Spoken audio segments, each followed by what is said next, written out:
کیا آپ نے کبھی سوچا ہے کہ جب اس زمین پر نہ انسان تھا، نہ پرندے اور نہ ہی یہ ہرے بھرے جنگل، تو یہاں کیا تھا؟ کیا ہم سے پہلے بھی کوئی ایسی مخلوق تھی جس نے زمین پر ہزاروں سال حکومت کی؟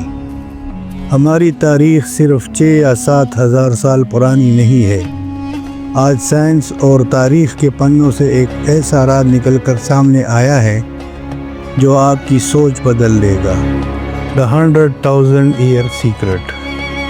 آدم علیہ السلام کی تخلیق سے پہلے اس زمین پر لہو بہتا تھا، لیکن وہ کون تھے؟ جب اللہ نے فرشتوں سے فرمایا کہ میں زمین پر ایک خلیفہ بنانے والا ہوں، تو فرشتوں نے ایک عجیب سوال کیا۔ قرآن کریم کی سورہ البقرہ کے آیت نمبر 30 میں اس کا ذکر ملتا ہے۔ فرشتوں نے کہا، کیا تو زمین میں اسے پیدا کرے گا جو اس میں فساد پھیلائے اور خون ریزی کرے، جبکہ ہم تیری تسبیح اور حمد بیان کرتے ہیں؟ یہاں رکیے اور سوچئے، فرشتوں کو کیسے پتہ چلا کہ انسان زمین پر جا کر خون بہائے گا؟ کیا انہوں نے انسان سے پہلے کسی اور کو خون بہاتے دیکھا تھا؟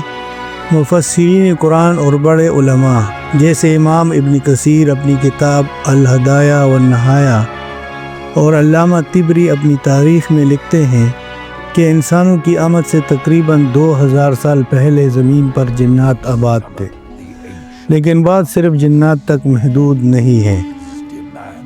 قدیم کتابوں میں ذکر ملتا ہے کہ جنات سے پہلے زمین پر ایسی مخلوقات تھی جنہیں ہن، بن، رم اور جم کہا جاتا تھا۔ یہ دیکھنے میں کیسی تھی؟ کچھ روایات کہتی ہے کہ یہ جنات کی ہی ابتدائی اور طاقتور قسمیں تھی، جبکہ کچھ مورخین کے مطابق یہ گوشت پوست والی ایسی مخلوق تھی جو آج کے انسان سے ملتی جلتی تھی، لیکن ان کے پاس عقل اور ہدایت نہیں تھی۔ سائنسدانوں کو اکثر ایسی ہڈیاں ملتی ہیں جو لاکھوں سال پرانی ہوتی ہیں، جنہیں وہ نیندرتھلز کہتے ہیں۔ کیا یہ ممکن ہے کہ یہ وہی ہن اور بن ہوں جن کا ذکر ہماری تاریخ میں ملتا ہے؟ ان مخلوقات نے زمین پر ظلم کی انتہا کر دی تھی۔ انہوں نے زمین کے امن کو تباہ کر دیا اور اس قدر خون بہایا کہ زمین کی مٹی سرخی مائل ہو گئی۔ ان کا فساد اتنا بڑھ گیا کہ اللہ نے آسمان سے فرشتوں کا ایک عظیم لشکر بھیجا تاکہ ان کا نام و نشان مٹا دیا جائے۔ فرشتوں کی اس لشکر کی قیادت وہ کر رہا تھا جسے ہم آج ابلیس کے نام سے جانتے ہیں۔ اس وقت وہ عزازیل تھا، ایک نہایت عبادت گزار جن۔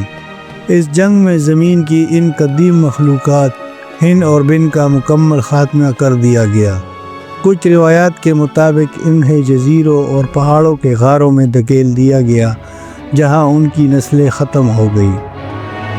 اسی جنگ کے دوران عزازیل نے جب زمین کی حکمرانی دیکھی تو اس کے دل میں یہ خیال پیدا ہوا کہ زمین کا اصل وارث وہی ہے، لیکن جب اللہ نے مٹی سے ایک نیا شاہکار یعنی آدم تخلیق کیا تو عزازیل کا غرور ٹوٹ گیا۔ اسے لگا کہ جس زمین کو اس نے اپنے خون اور طاقت سے پاک کیا تھا وہ اب اس نئی مخلوق کے حوالے کی جا رہی ہے۔ آدم علیہ السلام کی تخلیق کوئی عام واقعہ نہیں تھا، بلکہ یہ زمین کے ایک نئے دور کا آغاز تھا۔ ہم اس زمین پر پہلے نہیں ہیں، ہم یہاں ان مٹی کے ڈیروں پر آباد ہیں جہاں کبھی قدیم سلطنتیں موجود تھی۔ ہم سے پہلی والی مخلوق اپنے ظلم کی وجہ سے مٹا دی گئی، لیکن سوال یہ ہے کہ کیا وہ مخلوق مکمل طور پر ختم ہو چکی ہے یا آج بھی دنیا کے کچھ پراسرار حصوں میں ان کے نشانات باقی ہے؟ اور ابلیس جس نے ان مخلوقات کا عبرتناک انجام اپنی آنکھوں سے دیکھا تھا، اس نے پھر بھی اللہ تعالیٰ کی نافرمانی کیوں کی؟ کیا اسے انسان کے اندر کوئی ایسی کمزوری نظر آ گئی تھی جو ان قدیم مخلوقات میں بھی تھی؟ اس ویڈیو میں ہم ان قدیم غاروں اور دریافتوں کا ذکر کریں گے جو ہمیں ان مخلوقات کے وجود کا پتہ دیتی ہیں۔ کمنٹ میں اپنے رائے ضرور دیں کہ کیا آپ کو لگتا ہے کہ سائنس اور مذہب کی یہ کڑیاں آپس میں ملتی ہے؟